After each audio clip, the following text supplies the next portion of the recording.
child. Yes. Okay, all right. The child. Yes. Okay, all right. Also, so we've moved on from focusing on the child, like you mentioned, to now focusing on the parents themselves and on their careers. What else do you think has changed, and what do you think we can do to make it better? Because I think Sandra will tell us about nutrition and how the Chinese eat fish, and more fish and all the healthy foods. Tell us about some of the other changes that you've seen, and perhaps the greatest problems that people come to you and say, Catherine, I just can't, I don't understand my children anymore. Before, in an African context, the parents, like I said, were staying with their own children. Now the children are taken to boardings.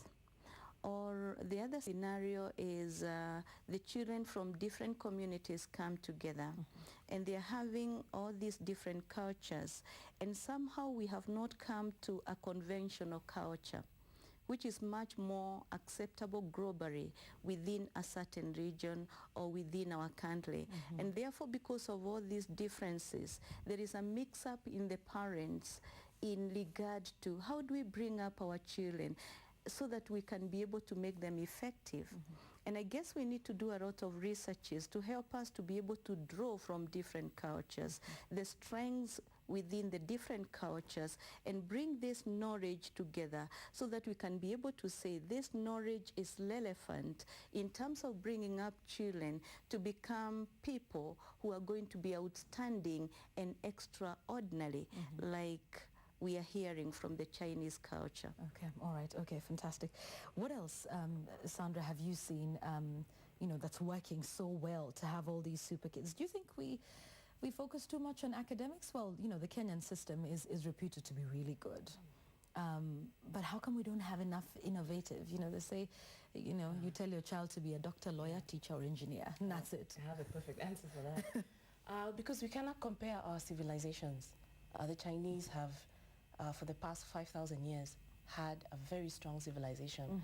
So in terms of having a solid background in the sciences, in the arts, in invention, in philosophy, in writing, they definitely have it basically in their DNA, Whereas for us, we are coming into urbanization, modern lifestyle, we are just sort of starting to understand capitalism. Yes.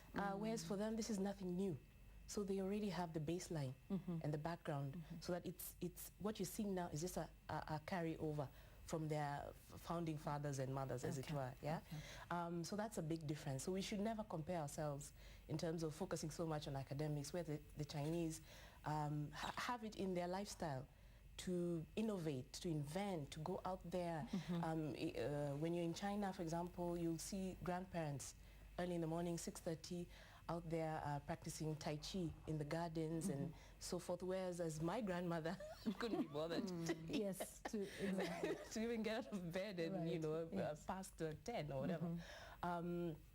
So yeah, definitely they have it in them.